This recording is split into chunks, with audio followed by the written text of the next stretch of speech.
Hey everybody, welcome to the IAM Podcast YouTube channel. Make sure to tap the bell, subscribe, and comment down below.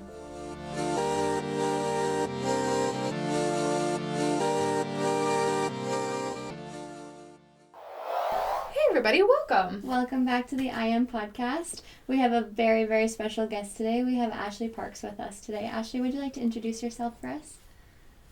Hi, my name's Ashley. I am a first-time surrogate, and I'm excited to be here. This is your first time? Yeah. Yeah. You were such a natural. I thought this was not your first time. That's so funny. Tell us a little bit more about not surrogate, Ashley. Yeah. Like your mom, what do you do for work, that kind of stuff. What are you usually doing on the weekend? Well, I'm a registered vet tech, so in my career, I'm very busy taking care of animals every day. Very cool. And then in my personal life, I have a little 16-month-old son. And he's so cute. And my husband is a pilot in the military, so he travels quite often.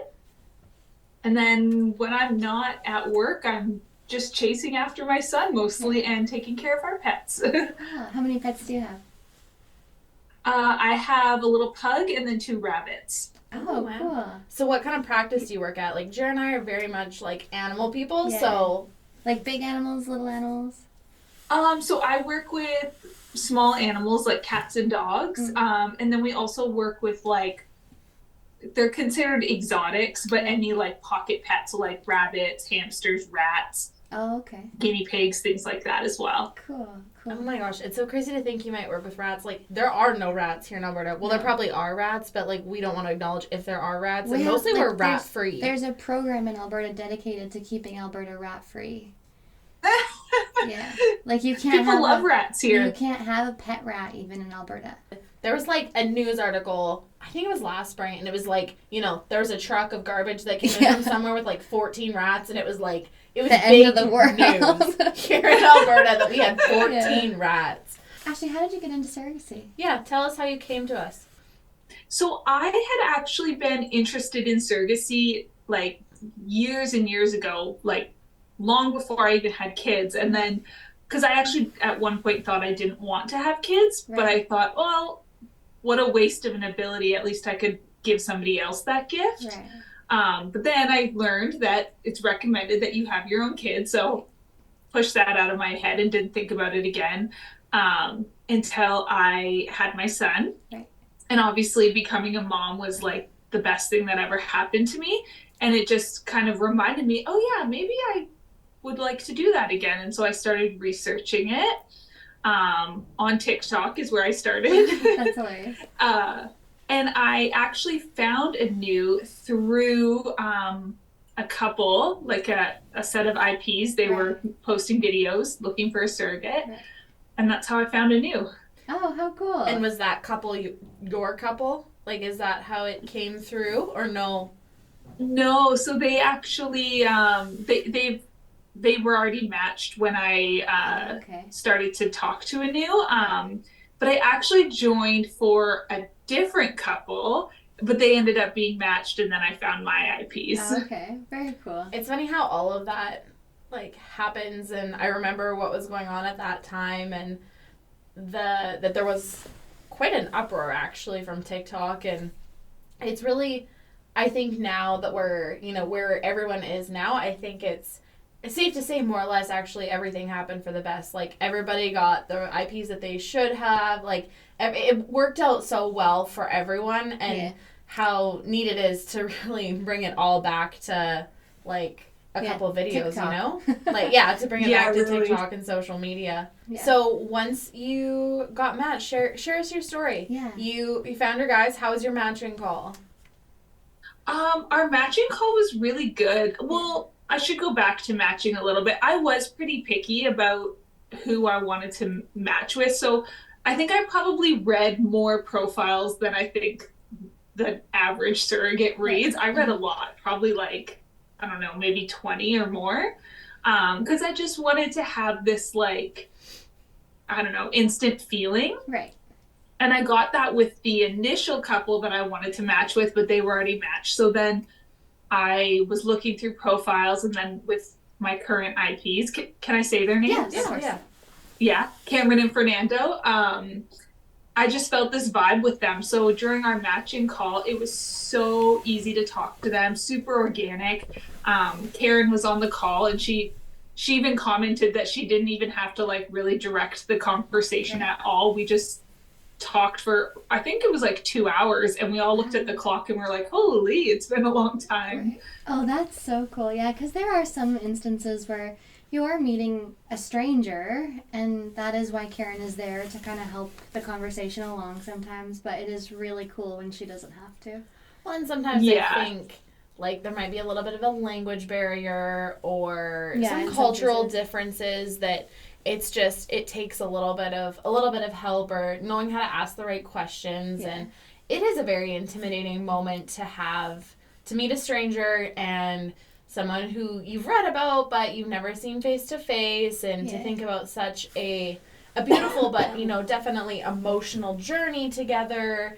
There's a lot of pressure in that moment, and I think it's really cool that it went so seamlessly for you guys and that it went so well. I mean, that's always our goal, but it's always just like a little feather in the cap to be like, yep, that's exactly how it happened. Yeah. So exactly. After your matching call, did you guys like start like texting, or like how did that kind of go along? Yeah, so as soon as we kind of all agreed that we wanted to match, Cameron and Fernando made a group chat, and we instantly started messaging. And I think since like the day we've matched, we've talked like every single day. I don't think there's been one day where we haven't talked, and it wasn't always about the surrogacy or being pregnant. Like we just talk about life and that's so cool. Random things. It's not just like around being pregnant friendship. Or whatever. How did the like medical side for you go, going through screening and getting ready for transfer? Was it fairly easy for you and straightforward for the most part? Yeah, I mean, I think I got pretty lucky. I'm generally a healthy person, and I had just had a baby. How far postpartum were you? I was not that far. I had my son in October of 2022, and then I went for screening in March of 2023. Wow, that's was amazing. Was your pregnancy with your son super easy and textbook? Like it went really well for you, so you were feeling ready to be pregnant again? Yeah, definitely. And I wanted to, I knew I wanted to do it, and I knew I kind of wanted to do the pregnancies back to back so that then I could just not think about it for a long time after that. Yeah. Now that you've done it, are you like, is there any part of you that's itchy or wants to do it again? Or are you like now that you've done it, you've like accomplished that mission and you're good? Yeah, I feel like I've accomplished that mission. I would definitely revisit in like a few years, but not anytime soon for sure. Do you think you'll have another one for yourself soon? No. We were one and done. Yeah, I'm an only child, I get that. I love that like inspired you and that you were like excited to do that, because I definitely would have been like scared out of my mind. Like kudos to you, like that is amazing. So did you not nurse for super long then if you did your screening that fast? No, I didn't breastfeed. He was just formula fed. Oh, so that's kind of nice then. You were able to like, your body did get a bit of a break because you weren't nursing then. Exactly, yeah. Yeah. So did Cameron and Fernando go with you to your screening appointment? No, because they're from Australia, so they weren't there for any of the appointments except for one ultrasound. They visited in the summer in July, so they came for my 10-week ultrasound, I think, which was nice. Cool. That's a heartbeat ultrasound, isn't it? Yeah, like, or is it at the NIPT? No, I had a heartbeat at probably like 6.5 weeks. Right. 6 weeks maybe? Yeah. And like 6 weeks, you're looking at like a little blob, whereas like at 10 weeks, you're actually looking at a little baby. A baby, Like it's less dottish. Yeah. That's so cool. Was your husband very supportive? Like, did he go with you to appointments, or did usually you go by yourself? I'm super lucky. He's been so supportive through the whole thing. But he didn't really come to any appointments because during most of my pregnancy, my son wasn't in daycare yet. So he would stay home with my son. Oh, okay. How did that conversation go with your husband, Ashley, when you said, like, hey, I want to get pregnant for somebody else? I had actually kind of mentioned it shortly after our son was born, and he didn't really put too much thought into it until, so I had my son in October. January is when I really was like, no, I want to do this, and that's when I matched with Cameron and Fernando. Right. But he was kind of concerned at first because he thought that the baby would be with my egg, so he thought I would be related to the baby. Right.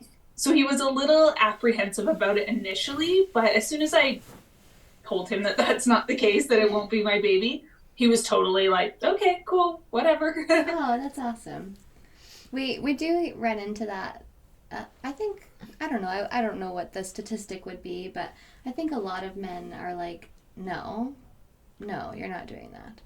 Yeah, I think that's it's a big concept. Like, it's a big concept to think about as a woman, and doing that for somebody else, and then having your partner be on board is a whole other thing. It's a whole other entity. But maybe Jared and I might also be like a little jaded right now because we've had some surrogates and we've had some donors like recently who've been like, yep, this is it, I'm so excited, and then their partners are like, no, pump the brakes, like not okay. I don't know what the statistics would be. I don't think it's probably actually that high, but I think it does happen. Yeah, it does happen. So I think it's so cool to see when someone is supportive, because like, wow, your partner, your wife, or your whatever wants to do this for someone else, and you want to help, and now you are going to be the person that delivers the ice cream and rubs the back and all of those cool things. So I don't think they get enough credit, honestly. Yeah, because what they do is pretty cool too. Yeah, the supporting role of the miracle maker is definitely not something to be taken lightly. Yeah.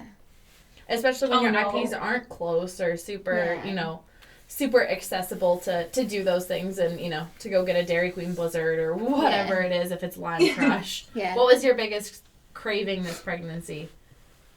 It's so funny. I craved like pretty healthy things for the most part. Like a lot of like, I wanted so much fruit. I could eat fruit all day. Oh, that's good. But the one thing that was like super weird for me, because I don't drink pop often, but very specifically McDonald's fountain Coca-Cola. Yeah. Yes, present. Me too. Yeah. Like, I was not a Coke girl at all, but like, and I had like a really, really terrible pregnancy, but if you could give me a McDonald's fountain Coke Zero, like, I was in another world. And I still, like, I'm addicted now. I will still just go through the drive-thru to get a Diet Coke. Oh, yeah. Like, it is just, like, there's something about that first sip that's, like... So, they talked about this on, like, Joe Rogan or something. All the McDonald's have a special, like, it's a special machine, and their Coke tastes different than any other Coke that you can get. Oh, yeah. No, it's like a scientific fact. I believe that. Like, I think it almost has, like, a little bit of, like, a Spritey taste. I don't know. There's drugs in it. Probably. But, like, I don't care. I love it. And it makes me so happy that that's, like, your craving. Because, like, that was my craving, too. I'm like, why the heck do I want this? Yeah. That's funny. Yeah. Oh, yeah. I get, like, the biggest one possible. Oh, yeah. Supersize me. What would you say the hardest part of your surrogacy journey was, Ashley? Ooh, the hardest part. I don't want to be so like cliche, but I don't really think that there was like a hard part. I think I really prepared myself for like even the medications, the injections. Like I knew what I was getting myself into, so I think I was very like mentally prepared for it. So really just, I would say like normal pregnancy discomfort, but I wouldn't blame that on surrogacy. I think I got pretty lucky. So how did that all go for you? Like with the injections and the medication, like how long, for the people that don't know and maybe have just found the podcast today and have no idea, how long did you take the medication? What was that like?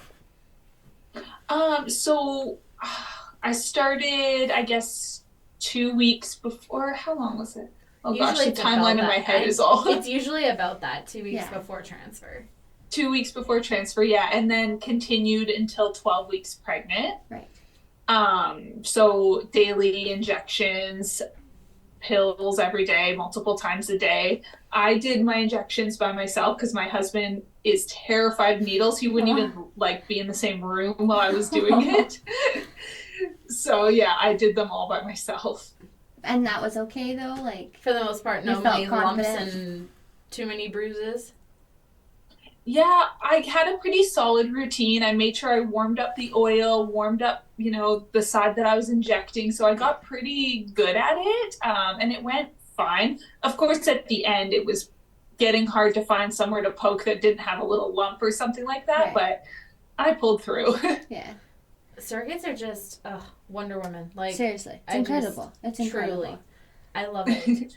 So how did it look like during the pregnancy? Were you like sending videos to Cameron? Like I know you were posting on TikTok lots, but I'm assuming you were sending videos to them as well and like keeping them updated.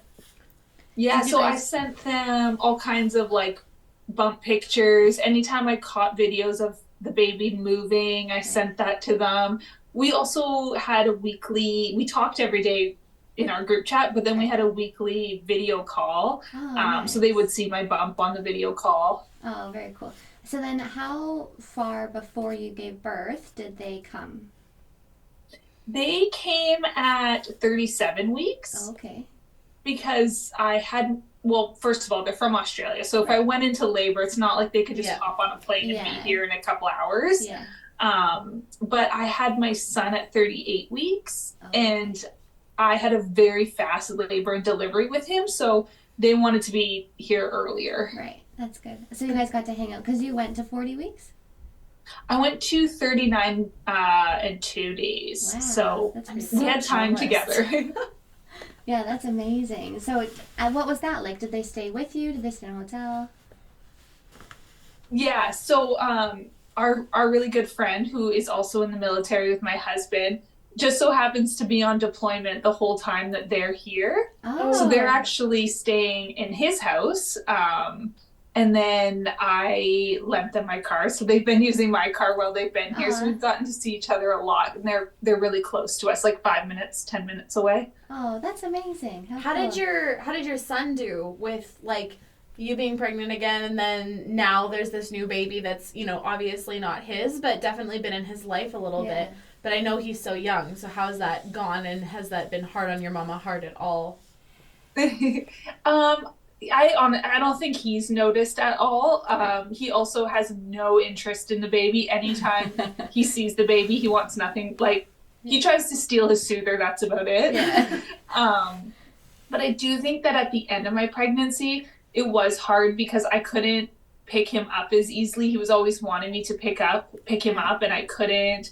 Putting him in the crib and getting him out of the crib was really hard. So I think little things like that, he's happy that I can do that now. Right. How was your delivery experience? Delivery was good. Very different than my first experience, but everything went really well. And postpartum has been, I feel like I'm totally back to normal. Yeah. I'm just a little over 3 weeks postpartum now, and I feel like I couldn't even tell I just had a baby. Yeah. Oh, the video you posted of like every day your stomach going back to normal is like, mine did not do that. And especially the two I think I can thank genetics. Yeah. Oh, yeah. So cool. And it's so cool what the human body, the woman's body can do. Like, that's incredible. It just like, yeah. Yeah. There are so moments cool. where I'm like in shock and awe of like Yeah. the human body and what it Yeah. can do. I think that's so neat. So do you have to go back to work soon now that you've delivered, or what's going to be like, what's next for you? What's in your new groove?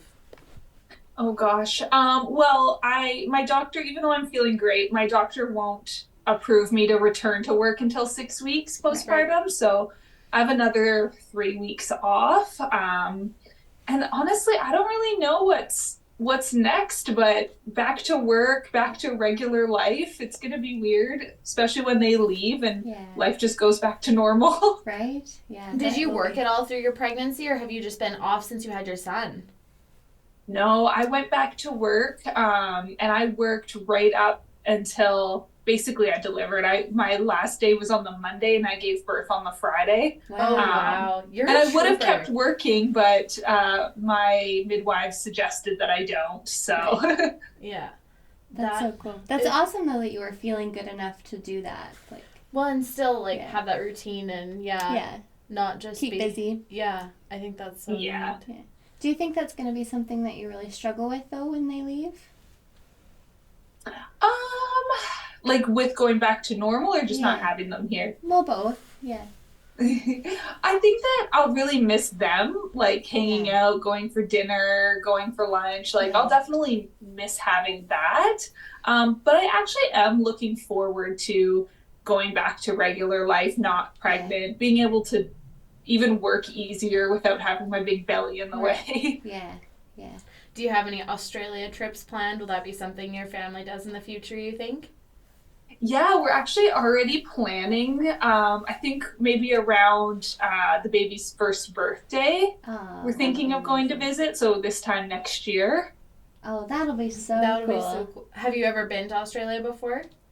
I haven't. No. Oh, that's so How do you think you're going to handle like all the bugs and all of the things that Australia lives with?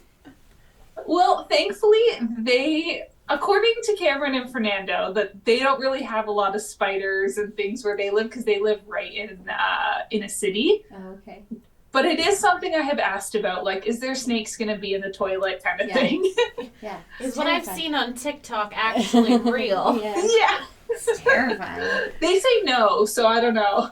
Hopefully, like, wouldn't that be a terrible experience? I'm sure they would feel just absolutely awful if they've, like, promised you no snakes in the toilet and you get there. Like, could you imagine? Like, all my trust would be gone. Yeah. I may have carried your baby, but there is a snake in this toilet. Yeah. I would die. No. Yeah, no, that would be I would love to go to Australia one day and, like, see that kind of part of the world. But, man, like, maybe in a colder season for them or something, like, less likely that there's going to be a snake in the toilet. I'm not really that concerned about the snakes in the toilet, but I am concerned about, like, getting bit by a poisonous spider. So, Ashley, what was it like for you to post your experience on TikTok? Yeah, you were, like, every time I went on TikTok, I would see an Ashley video, and I loved it. Yeah. But what was that like for you? Was that hard on you? Was it something you loved? Was it something you dreaded? No, I actually really enjoyed it, and now I like looking back, even at like, because I posted my bump every single week, so going back and seeing. The reason I did it is because there's a lot of surrogates on TikTok, but not as many Canadian surrogates. Most of them are U.S. surrogates. Yeah. So when I was wanting to become one, that's where I went to search. And there was very few that I found were actually posting videos where I could really learn something. Like there was other Canadian surrogates, but they just didn't post as much like educational things about being a Canadian surrogate. Right. So that's what kind of inspired me to start posting on TikTok. Oh, yeah. And then amazing. It just became fun. Yeah. Well, and I'm sure that like the amount of people that you reached and told your story to is really amazing. Like when I talk to someone who wants to be a surrogate or wants to be a donor, like I'm very clear, like I understand that this isn't for everyone. Being a surrogate isn't for everyone. Being a donor isn't for everyone. But I'm here to just give you the information for you to decide whether it's a good fit for you, whether you think it's something for you. And I think that it's really beautiful that what you've done for surrogacy. Yeah. By sharing your story that way. It's a very beautiful gift. Aww. Yeah. I've had quite a few like women reach out to me too on TikTok and on Instagram. Right. Like a handful of them asking about becoming a surrogate, and I've had like really great conversations with them. So I kind of hope that I've inspired some women to think about it. Oh, absolutely. And I think that's like the gift of surrogacy itself is beautiful, but what you've done, Ashley, is so beautiful. Like it's so cool because you are inspiring other women, and that's so special. Yeah. Very cool. Do you have any questions for us, Ashley? Like, I feel like we've really put you under the hot seat. Yeah. Asked you a lot of questions. Have either of you been surrogates? I don't think I know that. No, I'm just a donor. Yeah, like I don't want to use the word just a donor, but I have 4 egg babies Earthside, and Jared's got I have one egg baby. One egg. Well, and he's more like an egg toddler. Yeah, he's my egg toddler. Yeah, that's not really got the same ring to it. It really doesn't. But yeah, that's how so far we've helped the world. Yeah. And I don't think the answer is never say never for us on surrogacy. You never We know. actually talked about this on on the Saturday. weekend. Yeah, we talked about this. Yeah. Jared and I get to spend like most days together, so we have a lot of time to cover a lot of topics, and we did have a little like, you know, maybe we could do this together, or like maybe one day, like when we're done our own families, like we would, you know, who knows, maybe do it at the same time, or like some sort of fun something that way. But I think I would probably do a surrogacy like later on in my life, but I think for me it would be important to like know the couple. Like I don't know that I mean, it sounds so silly, but I don't know that I could honestly do it for an international couple. Like, I think I would want them to be here. Like, was that something that you struggled with them not being here? I didn't even think about it, to be honest. It didn't even cross my mind. No. Yeah, I don't know. I feel like, I don't know. I think I need to get, like, more into it and, like, be maybe a little bit older. I don't know. Be in that right headspace to really think about who I would help, but... Yeah, I do think about it. Pregnancy didn't go very well for me, so that's a really tough one for me. Like, I was one that was, you know, super sick and walked into the hospital 5 pounds lighter than when I got pregnant. So that was a really hard time for me. And I do think it's different after you've been pregnant and, like, you know a little bit more about what you're in for. But that was a really tough one. Jara actually just finished a donor cycle. Yeah, in January. She's... Yeah. Been in it recently too, I guess. Yeah, I just finished a cycle in January, so that was really good. And yeah, I think that's what made me like think about surrogacy. Like I had thought about it like when I first kind of joined ANU, but I don't know, maybe one day. One thing I think both Jared and I can agree on is like helping in this way is addicting. Yeah. Like helping, whether it's as a donor, as a surrogate, I've seen it on both sides, and I felt it myself. Like as a donor, like I did a cycle in August, and then I did a cycle kind of right on a year later, and then I did a cycle like 4 months after that, because I was like, oh, like this is good. Like I just... Yeah, it is addicting. It's really rare for both donors and surrogates, I think, to be one and done. Yeah. For some it is. I've heard that. For some it is. I think they're definitely girls we see. Yeah, but overall, I think if you were to make it like a general consensus, it would be that like the feeling of helping and the feeling of sharing is something that like you just don't want to stop doing. Yeah. If that makes sense. Yeah, it's pretty neat. Do you have anything actually that you kind of went into this conversation wanting to talk about and we didn't get there? Is there anything? I don't think so. Okay. I have one more question because you've been wonderful and amazing. For someone who maybe reached out to you on social media, or for someone who's listening and is like, you know, hearing your story and like, oh, like I could do that too. What's one piece of advice you would give someone who's thinking about surrogacy? I would tell them to not rush the process and really make sure that they are in a place where they can be fully committed to it, because it's not easy. I got lucky. I got, you know, pregnant the first transfer, but that's not actually the case for a lot of women. And so I would say don't rush it and really do your research and be fully committed to the process when you're ready. Are you, like, do you enjoy being on, like, we have the surrogate page on Facebook? Is that something that you enjoy, talking to the other surrogates? And is that something you used in your journey? In there? Yeah. Absolutely, yeah. I think it's really great because I don't have anybody in my like personal life that's ever been a surrogate or even an egg donor for that. So they don't really understand that side of my life. Right. So I found that community on Facebook or on the ANU group where I could find support that I don't have from like my friends and things like that would understand. They're supportive, but they don't understand. Right. Yeah. Were your family members and your friends supportive, or were they like, oh, Ashley, what are you doing?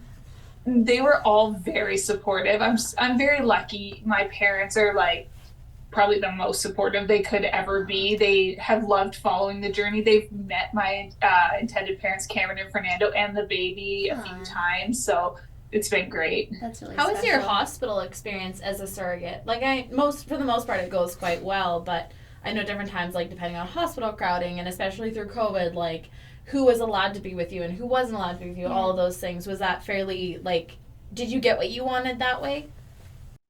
Yeah, I'm really lucky. My hospital, surprisingly, I didn't know this, but they've actually had quite a few surrogate births there. So they have a whole like paperwork and they have all this preparation for surrogates. So it was really good. We got to go in and meet like the whole team and everybody knew the situation.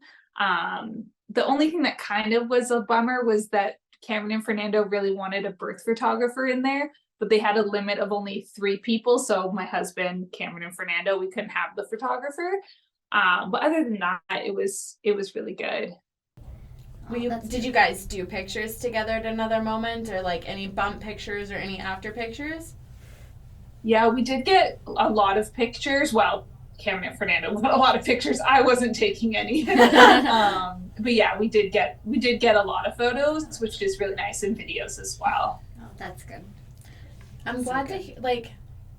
This is so. We've talked about this a lot. Like, the journey can be so hard, and there can be things about it that, you know, you didn't go the way you expected, or you wish you could do differently, or whatever that might look like for you. But it truly just warms my heart when, like, the stars align and it happens the way it's supposed to, and your intended parents get that rainbow happy ending that they've been wanting. Like, it just, it gives me every time, and I've done this a lot of times now, every time it just gives me the goosebumps. And you think about all the extended people that like love that little baby so much, and for the rest of their lives will have this cool connection, and it gets me right in the feelers every time. It's pretty damn cool, yeah. It is, yeah. It really is. And very cool too to me that your baby and your surro babe will be so close in age. Like, yeah, that's really cool that's too. That's so cool. I think is so cool. The relationships are just, like, it's amazing to do the journey, but like now you have these friends for life. They have you. Like, the extended, the boys have each other if that's something they want. I think that's just so cool, because Jen and I have talked a lot. Like, you can never have too many people to like love on your babies. Yeah. Absolutely, yeah. Well, Ashley, I know you have stuff to do today, so we don't want to keep you too long. Thank you for sharing your story with us. This was perfect. You're welcome. Yeah. Oh, yeah. It was so good. And you were beautiful. So. Yeah, good grading. You're stunning. This whole time I'm just like, wow, she's pretty. Yeah, I know. Like, 3 weeks postpartum, I think I still had, like, crap in my hair. Like, you just look amazing. Yeah, seriously.